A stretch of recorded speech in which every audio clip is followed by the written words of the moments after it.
Salam sejahtera. Pada petang ini kita akan bincang berkaitan dengan apakah masalah yang telah dihadapi oleh kebanyakan kita, masyarakat, bila bencana seperti COVID-19 telah menimpa negara kita. So, tentulah tidak dapat dilarikan daripada masalah pengurusan kewangan. Bila kita menguruskan kewangan dengan cekap pada setiap kali, ia akan membawa hasil yang positif. Dan bila kepengurusan wang itu tidak diuruskan dengan cekap, maka hasilnya tentulah negatif. Apakah yang dimaksudkan dengan pengurusan kewangan yang positif?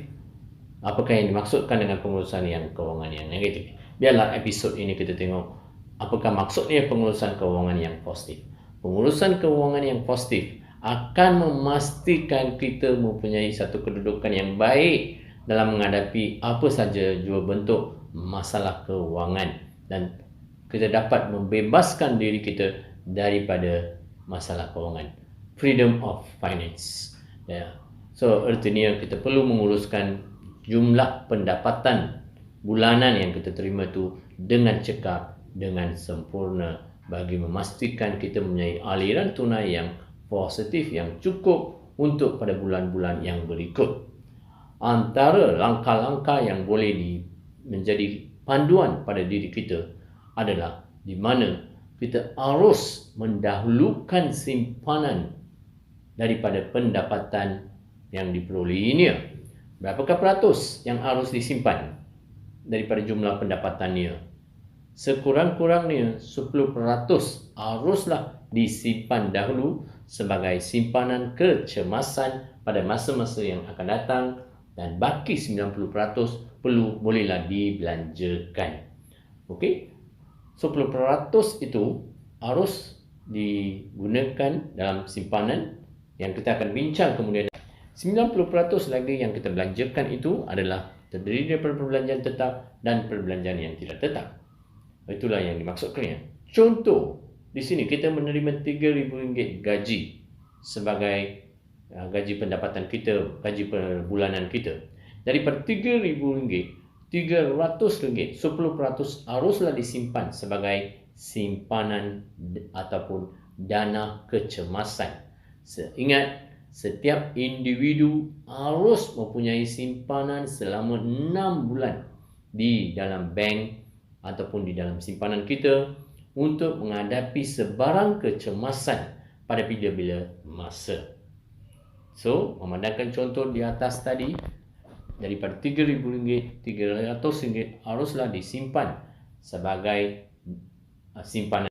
Selain daripada itu, kita harus mengetahui bagaimana kita dah menguruskan baki 90% dengan kaedah yang efektif, yang berkesan. Salah satu langkah kita harus ambil ialah mengadakan jadual perbelanjaan. Pastikan dan patuhilah setiap masa jadual perancangan kewangan yang dicatat oleh anda. Mungkin jadual itu boleh dibuat dalam bentuk diary yang kecil-kecilan ataupun dalam satu selai kertas yang kecil.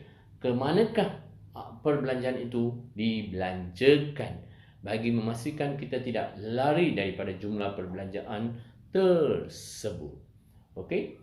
Apakah yang boleh menyebabkan kita tidak berbelanja mengikut apa yang dirancang? Adalah disebabkan dua faktor. Okey, adalah disebabkan pembelian secara yang tidak berpatutan.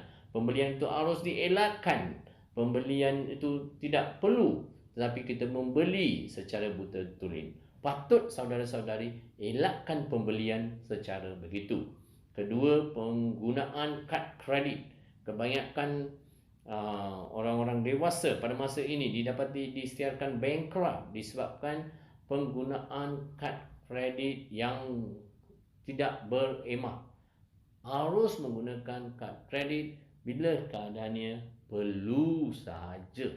Jika kita menggunakan kad kredit sewenang-wenangnya, akhirnya ataupun kesannya kita akan jadi bankrupt, harta-harta kita akan dirampas. Sudah pasti kita tidak akan keluar ataupun lari daripada perbelanjaan tersebut. Kita akan jumpa pada episod yang